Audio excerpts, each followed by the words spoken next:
கர்த்தருடைய பரிசுத்த நாமத்திற்கு மகிமை உண்டாவதாக. இன்றைக்கான அனுதின ஆவிக்குரிய ஆகாரம். யாக்கோபுன்ற மனுஷனுடைய வாழ்க்கையையும் அவன் பெற்ற ஆசீர்வாதங்களையும் திரும்பி நிதானிச்சு பார்க்க நம்ம நேரம் ஒதுக்குவோம்.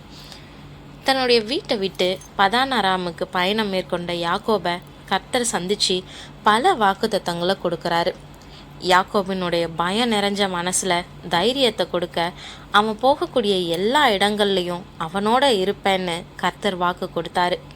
அது மட்டும் இல்லாமல் அவனுடைய எல்லா தேவைகளையும் அவர் பூர்த்தி செய்கிறதா அவனுக்கு வாக்கு கொடுத்தாரு. அவனுடைய அன்றாட தேவைகளை பற்றி யாக்கோபு கவலைப்பட வேண்டிய எந்த காரணமும் இருக்காது. எல்லா தீங்குகளில் இருந்தும் ஆபத்தில் இருந்தும் அவனை காப்பாற்றதாகவும் கர்த்தர் வாக்கு கொடுத்தாரு. அது மட்டும் இல்லை, யாக்கோபு பலுகி பெருகுவான், அவன் சந்ததி அநேகமாக இருக்கும்னு கர்த்தர் வாக்கு தந்தார். கானான் தேசம் ஆபிரகாமுக்கு வாக்களிக்கப்பட்டுச்சு. கர்த்தர் இந்த வாக்குறுதியை ஈசாக்குக்கு உறுதிப்படுத்தினார். யாக்கோபு அந்த தேசத்தை சுதந்திரிச்சிக்கிறான்னு உறுதியான வார்த்தையை கர்த்தர்கிட்ட இருந்து கேட்குறான். அவனுடைய வாழ்க்கையில் நடந்த ஒரு சில சம்பவங்களை தவிர இப்படியப்பட்ட ஆசீர்வாதங்களை பெற்றவனா யாக்கோபு உலகின் மகிழ்ச்சியான மனுஷங்களில் ஒருத்தனாக இருந்திருக்கணும். இவ்வளவு சம்பவங்களுக்கு பிறகு நம்ம ஈசாக்கு குறித்து கேள்விப்படுறோம். பின்பு யாக்கோபு அர்பாவின் ஊராகிய மம்ரேக்கு தன் தகப்பனாகிய ஈசாக்கினிடத்தில் வந்தான். அது ஆபிரகாமும் ஈசாக்கும் தங்கியிருந்த எபிரோன் என்னும் ஊர். ஈசாக்கு விருத்தாபியமும் பூரண ஆயுசுமுள்ளவனாகி 180 வருஷம் ஜீவித்திருந்து பிராணன் போய் மரித்து தன் ஜனத்தாரோடே சேர்க்கப்பட்டான். அவன் குமாரனாகிய ஏசாவும் யாக்கோபும் அவனை அடக்கம் பண்ணினார்கள்னு ஆதியாகமம் 35:27 29 வரை உள்ள வசனங்களில் நாம் வாசிக்கிறோம். இத்தனை வருஷம் ஈசாக்கு தப்பி பிழைக்கத்தக்கதா வேதம் சொல்லுது. இருந்தாலும் அவன் தன்னுடைய முதுமையில் சரீரம் மிகவும் பாதிக்கப்பட்ட மனுஷனாக வாழ்ந்தான். அவன் தன்னுடைய 2 மகன்களும் ஒப்புரவாகக்கூடிய நாளை எதிர்நோக்கி வாழ்ந்தான். அவன் யாக்கோபின் பிள்ளைகளையும் பார்க்க ஜீவனோடு இருந்தான்.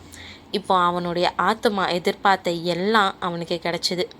ஆமாம், யாக்கோபு பதான் அராம்லேருந்து திரும்பி வந்து தன்னுடைய தகப்பனை சந்திக்கிறான். கர்த்தர் கொடுத்த தன்னுடைய குடும்பத்தை அறிமுகம் செய்கிறான். அவன் கர்த்தரால் நடத்தப்பட்ட விதம் ஈசாக்குக்கு ஆறுதலும் சமாதானத்தையும் கொடுக்குது.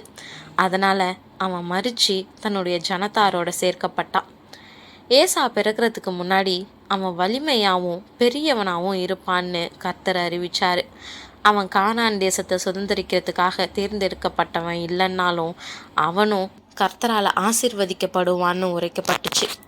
அதற்கு கர்த்தர், 2 ஜாதிகள் உன் கர்ப்பத்தில் உண்டாயிருக்கிறது, 2 வித ஜனங்கள் உன் வயிற்றிலிருந்து பிரியும், அவர்களில் ஒரு ஜனத்தார் மற்ற ஜனத்தாரை பார்க்கிலும் பலத்திருப்பார்கள், மூத்தவன் இளையவனை சேவிப்பான் என்றார்னு ஆதியாகமம் 25:23 இதை குறித்து நாம் வாசிக்கிறோம்.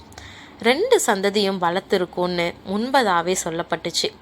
யாக்கோபை குறித்து ஈசாக்கின் ஆசீர்வாதம் முக்கியத்துவம் இல்லாமல் இல்லை. அவனுடைய மூத்த மகனுக்காக அவன் ஏறெடுத்த ஜபத்தையும் கர்த்தர் நிச்சயம் கேட்டார். அப்போ அவன் தகப்பனாகிய ஈசாக்கு அவனுக்கு பிரதியுத்தரமாக, உன் வாசஸ்தலம் பூமியின் சாரத்தோடும் உயர வானத்திலிருந்து இறங்கும் பனியோடும் இருக்கும். உன் பட்டயத்தினாலே நீ பிழைத்து உன் சகோதரனை சேவிப்பாய்.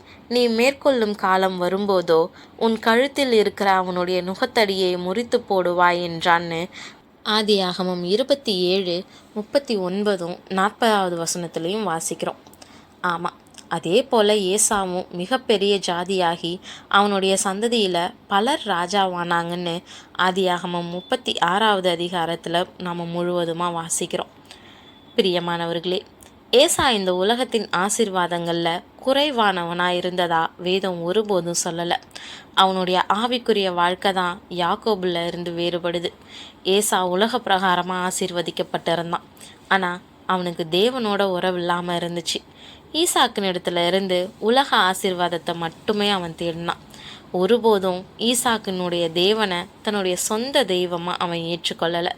தந்திரக்காரனாக ஏமாற்றிய யாக்கோபு திரும்பி வந்து கர்த்தரால் அவன் பெற்ற நன்மைகளை எடுத்துரைச்சப்போ அவன் பெற்ற உலக ஆசீர்வாதங்களில் பங்கெடுத்துக்கிட்டானே ஒழிய அவன் சந்தித்த தேவனையும் அவருடைய மகத்துவங்களையும் அவன் அறிய நேரம் ஒதுக்கவே இல்லை. நாம் இந்த உலகத்தின் ராஜாவாக பலமாக ஆண்டு அனுபவிக்கிறவங்களா இருக்கலாம், ஆனால் கர்த்தர் இல்லாத வாழ்க்கை வீண்றதுக்கு ஏசா மிகப்பெரிய உதாரணம். நம்மளை ஆராய்ஞ்சு பார்ப்போம். கர்த்தர் நம்முடைய ராஜாவா ஆளட்டும். அவருக்கு மகிமையாக ஜீவிப்போம். தேவன் தாமே கிருபையும் தயையும் செய்வாராக. ஆமேன்.